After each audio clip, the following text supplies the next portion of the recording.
Wow, you guys, Christmas 2018, what a wonderful time to be alive. Let me start this one out with my 3 different ratings. That was my thought as soon as the credits hit, is I have 3 different ratings for this film. I feel like it makes perfect sense to have 3 different ratings. Sure. So the first one I have is the family rating. I give it 5 out of 5 as a family film because all around, as a kid, any grievances I might have with the film, any shortcomings that I might iterate in the next few minutes, as a kid, you won't care about any of that stuff. You're gonna just be wrapped up in the beautiful adventure of it. And so all around, solid family film, 5 out of 5. Absolutely delightful. From a technical standpoint, I give it 4 out of 5 because it is made with marvelous craftsmanship. Just solid between the acting, between the set design, the costumes, the music. It was just a wonderful movie to watch. I give it 4 out of 5 because there were no earworms. There's not one song in that film I remembered when the credits hit. Yeah. Not a single one. Not a single one stayed with me. Now, there's my personal review.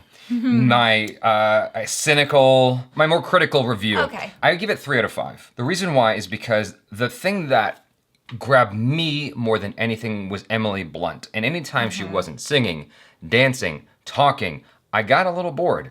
And this movie, in my opinion, should not be called Mary Poppins Returns. It should be called Lin Manuel Miranda Shows Up. Like, it's just like, it's his movie more than Emily Blunt, and that frustrated me. And I asked other people, because I hadn't seen the first one in a long time, I'm like, is this how the original one was? Does Mary Poppins take more of a backseat? I got 2 different answers. My brother said, no, it's about the same as it is here. And then someone else told me, no, Mary Poppins is more at the front in the original and more at the back in this one. Either way, disregarding the first one, like, I wanted more Emily Blunt. I wanted her to be more front, leading the charge throughout the film. Yeah. And even if she doesn't show up for 30 minutes, just like in the original, that's fine. But once she's there, she is the most interesting person, like paramount to everybody else. Yeah, She is she's the most interesting. She does such a wonderful job. Like, the moment she shows up, the screen freaking lights up.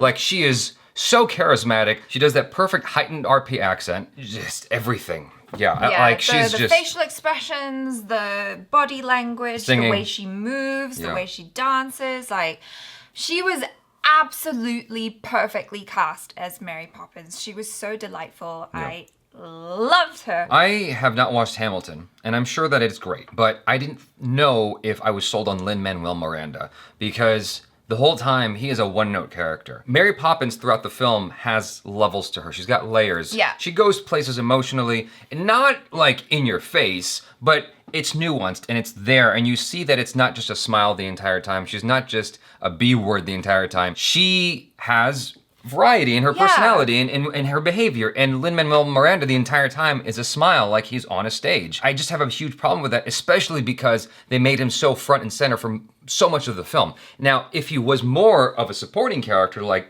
a Jack Sparrow in the first Pirates, then I wouldn't have as much of an issue with him being that one-note character the entire time. I see what you're saying there, and yeah. I see what you're saying, but no. I actually enjoyed Lin Manuel Miranda, and I thought he was quite delightful. Did his character have layers? No, he was pretty much one note the entire time, but I didn't mind that one note. Although I did enjoy Emily Blunt a lot more, but I also think that she was given more opportunities to have those kind of aside moments where you just see her facial expression and you know what she's going through emotionally, even though she doesn't say a word. I'm not saying it's Lin Manuel Miranda's fault. I'm saying that's what happened. Right. Like, that's what you got at the end of the film. Who knows whose fault it is in the end? What I do know is that he's huge because of Hamilton, and so just like Wolverine took over the X-Men series, it makes sense to put him more front and center because he's huge in that world. The musical theater in the musical world. theater world. Yeah. He's a So big star. I get the politics behind it. All I'm saying is I don't agree with it. There were moments that touched me emotionally, but I could not help but notice what the film was trying to do when it was going to an emotional place. That's me, not her. Right. Like I embrace it. I'm like, bring it. I love it. I relish it. There wasn't a single moment where I got swept up enough that I even shed a single tear. And these days, it's actually easier for me to shed a tear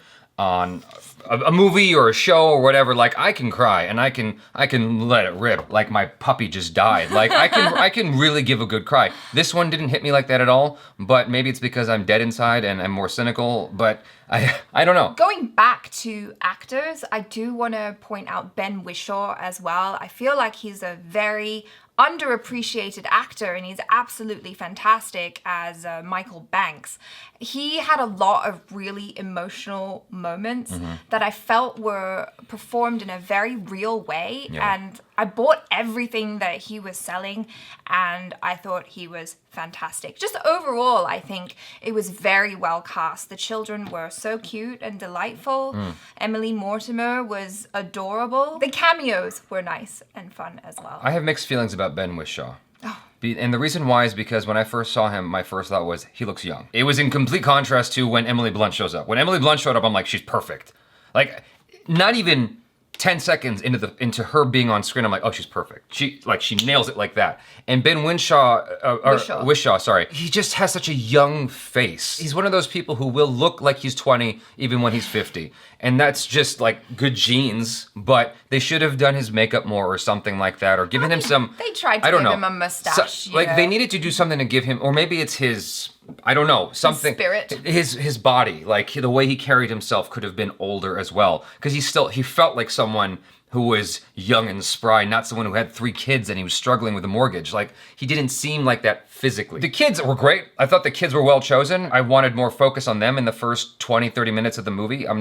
It was more focused on Ben Whishaw. Meryl Streep, I am convinced, should play Ursula in the live-action version of Little Mermaid. The character she created here, I was like, oh, this is Ursula in a heartbeat. But obviously, the good version of what Ursula would be if she was a good guy. Right, yeah. Colin Firth, I love. He didn't have a whole lot to do, but what he had to play with, he did a great job. I mean, I've always liked him. I think he's a wonderful actor. Yeah. And every minute he's on screen is wonderful. Like him and Emily Blunt, both of them. I'm like, every minute they're on screen, I'm like, I want more of this. If I had like power over this, I would have redone some of the musical scenes and made Emily Blunt more of the leading character, like I said earlier. That was my biggest gripe, is that Lin Manuel Miranda takes over the movie so much in the movie. I'm like, I don't know why. It doesn't, there's nothing that justifies it. It's just happening, and I found myself kind of checking out sometimes. Was it well made? Yeah, I think that as a musical, from an acting standpoint, from a technical place, like, it was very, very, very well done. It really brought back that feeling of what it's like to watch a musical and kind of the heyday of musicals back in the day. It felt very classical. Exactly. Like, they were very faithful to the source material, and, the colors were lovely. The costumes were really well thought out and just perfectly in keeping with the tone of the movie. I loved the dancing, the set pieces. Overall, it was great. And the animated bits as well. Yes, they were good. They were really good. They were good. What is kind of bittersweet, for this next thing I'm about to say, is that you can only really get this done with Disney movies now, which is, it's a very wholesome movie. It's very, very wholesome. Like, this is a film for the whole family that everybody can enjoy. I mean, unless you are absolutely adamantly opposed to musicals, I feel like this is something everybody can get some kind of entertainment out of. It doesn't resort to like poop jokes or whatever, or toilet humor. It's a very clean film. The reason I say it's bittersweet is because only sequels by Disney are allowed to do this and have a return on investment. It seems like, can you tell me a film that's not Disney, that's not a sequel or a reboot, that can achieve that? Like, Winnie the Pooh is the last one I can think of. Well, yeah, I Robin's. was gonna say, like, Disney is really honing in on this nostalgic feeling. It was the same with Christopher Robin as well, and I think part of the reason why I was hit so emotionally with it is because of the nostalgia. Not only is it feeding into my nostalgia of, wow, this movie brings back memories of what it was like to be a child and to watch Mary Poppins and to adore Mary Poppins and love it.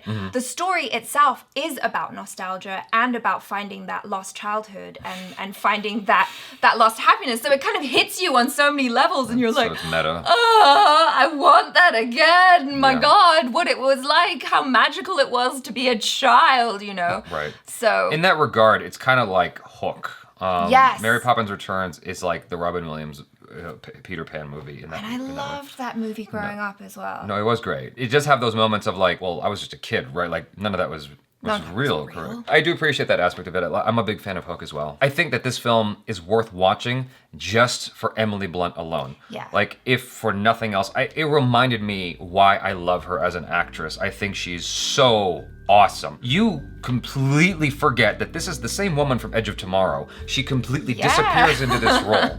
And she's the same woman from Sicario. It's crazy that this actress played those roles. Like, they're three completely different characters. I mean, it's arguable that Edge of Tomorrow and Sicario is closer together, but it's still three completely different people. You could put them in the room and they'd all have different personalities, especially this one. I think she nails it, and I think that she should at least get an Oscar nod for this performance, because I thought she did such a good job. The guy who directed this, Rob Marshall, he also directed Chicago. Yeah, he's really great at musicals. He's also doing The Little Mermaid, so I guess that's confirmed. Another musical. And I was just hoping, I was kind of scrolling through the IMDb, I was hoping to find that it was Meryl Streep playing Ursula, but that's not here. You guys, I do recommend watching this film, especially because of Emily Blunt. She is a force to be reckoned with, and I would watch anything she decides to do at this point, because I just think she's awesome.